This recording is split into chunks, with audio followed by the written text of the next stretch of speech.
মোংলা বন্দর সচল সুন্দরবন রক্ষা ও পরিবেশ সুরক্ষায় এবং নৌ চলাচলের নাব্যতা নিশ্চিত করতে নদী ও খাল খনন করা হয়, কিন্তু খননের মাত্র ৩ বছরের মাথায় ভরাট হয়ে যাচ্ছে রামপালের ৮৩ নদী ও খাল।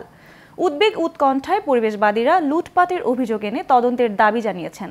আর পানি উন্নয়ন বোর্ড বলছে দ্রুত ভরাট হয়ে যাওয়া ৫৬ নদী ও খালের নব্যতা রক্ষায় একটি প্রকল্প প্রণয়ন করা হচ্ছে।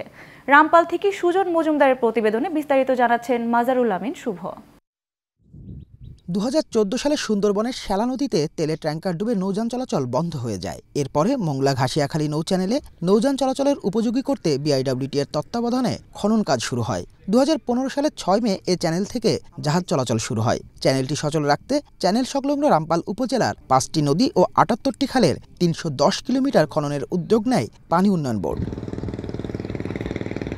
কিন্তু অপরিকল্পিতভাবে খালগুলোতে ছোট ছোট বক্স কালভার্ট নির্মাণ, প্রভাবশালীরা দখল করে বাঁধ ও মাছ চাষের ফলে প্রবাহমান খালগুলোর পানি আটকে রয়েছে। এতে পানি বাধাগ্রস্ত হয়ে পলি জমে ভরাট হয়ে যাচ্ছে খালগুলো। এছাড়া খননকৃত মাটি নির্ধারিত দূরত্বে না রেখে পাড়ের পাশে রাখার ফলে তা আবারও খালে পড়ছে।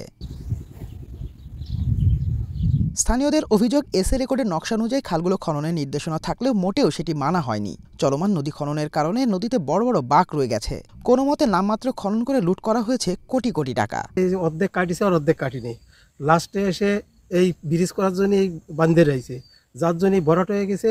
সেই কাটা আর না কাটা একেবারে সমান হয়ে গেছে। এর কোনো তদারকি কেউ কোনদিন করিনি। যেভাবে পারে বান্ধে গের ফাতার রিজ বেরি করাতে এই আজকে এই দুরবস্থা।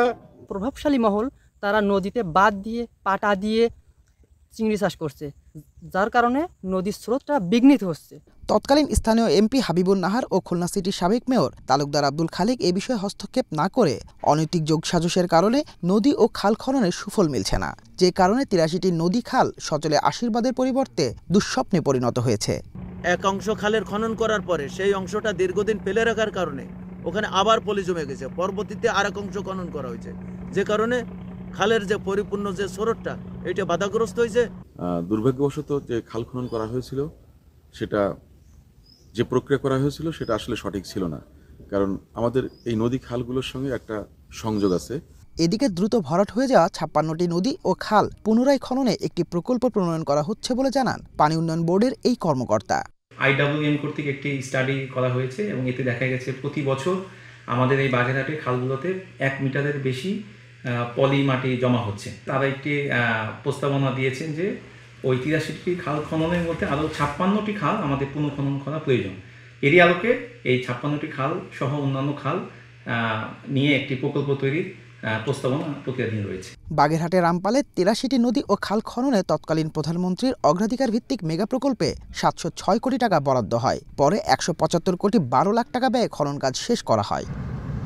মাজারুল আমিন শুভ, এশিয়ান টেলিভিশন।